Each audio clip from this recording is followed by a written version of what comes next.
the San Francisco 49ers at the Dallas Cowboys. On I will CBS. warn you that if anyone attempts to give a bold prediction about either of these teams that involves the 49ers winning the game, you will be disqualified. Oh, Breech has a fun fact that he dropped in Slack about the Cowboys' point differential versus NFC East and everybody else.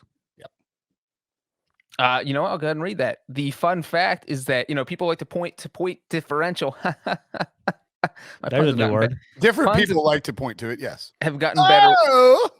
Well, I think the 7 of the past 8 years, somebody who finished in the top 5 in point differential has won the Super Bowl. So it's been kind of a good tell of how strong teams are.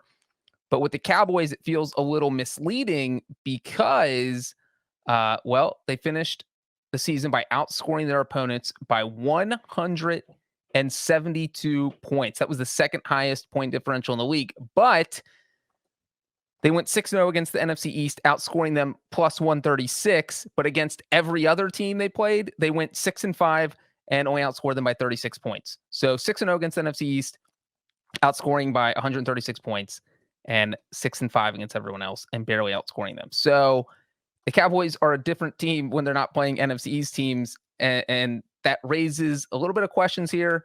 My bold prediction is the 49ers are going to rush for over 200 yards as a team. It doesn't seem like a huge number, but the Cowboys did not give up a 200-yard total rushing yards to any team this season, and the 49ers only pulled it off once all year.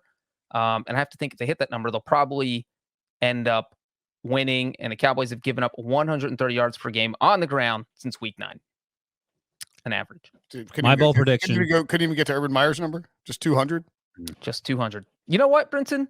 I'll go 250. Oh, there it is. I accept your challenge. I hope it's like 249.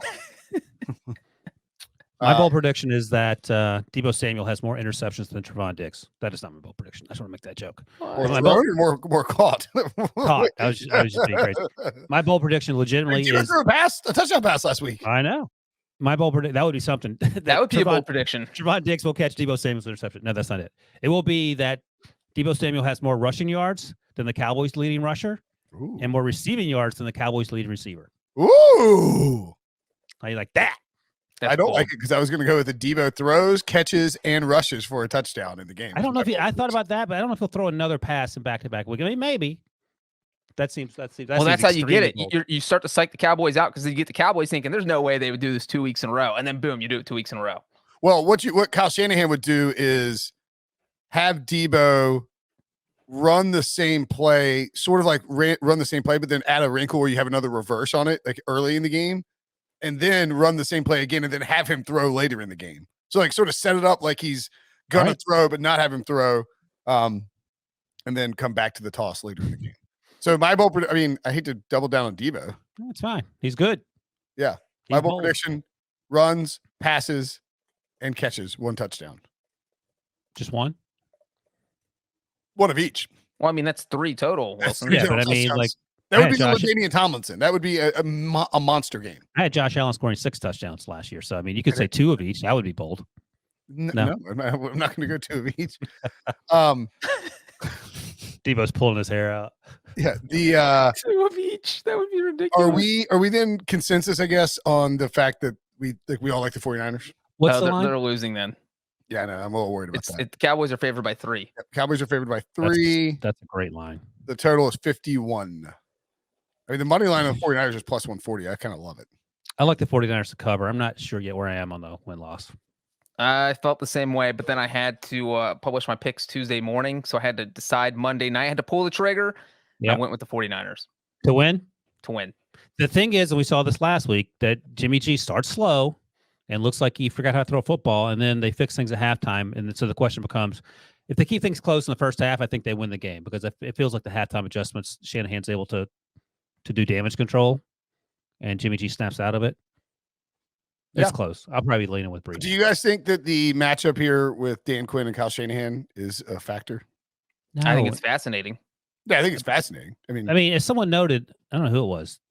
Kyle Shanahan's been an offense coordinator for virtually every team in the league, so every game is almost a. I'm not saying it's a revenge game or anything. I'm saying is it like? Well, I mean, do you dynamic?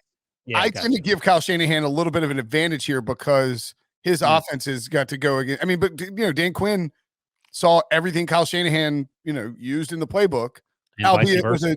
albeit with a different style of defense, just because offense because you had Matt Ryan. I think it gives more of an advantage to Shanahan. We talked about this a little bit the other day, that because he's going to be very familiar with everything Dan Quinn does, and you can only disguise so many things on defense, but you can completely throw out a new offense for one game. And you can be like, you know what? I know what Dan Quinn's going to do. We're always going to be one step ahead. We're going to attack things like this, this, and this. Like Kyle Shanahan didn't have Deebo Samuel in running, jet sweeps. Right, jet sweeps weren't even really a thing when the Falcons went to the Super Bowl. So he's going to know everything to look for. Yeah, I mean, I think that is a small advantage for the 49ers, that Shanahan's so familiar with what Dan Quinn does. Yep. I agree. The big X factor here for me is Trent Williams. Is he going to play? If he needs to play, because the Cowboys can rush the passer, and Trent Williams – maybe, I mean, you saw it, PFF, friend of the pod, Sam Monson said Trent Williams should be Offensive Player of the Year. Suck it, nerds, who said that I was wrong because he could have been Comeback Player of the Year last year. Trent Williams is a golden god.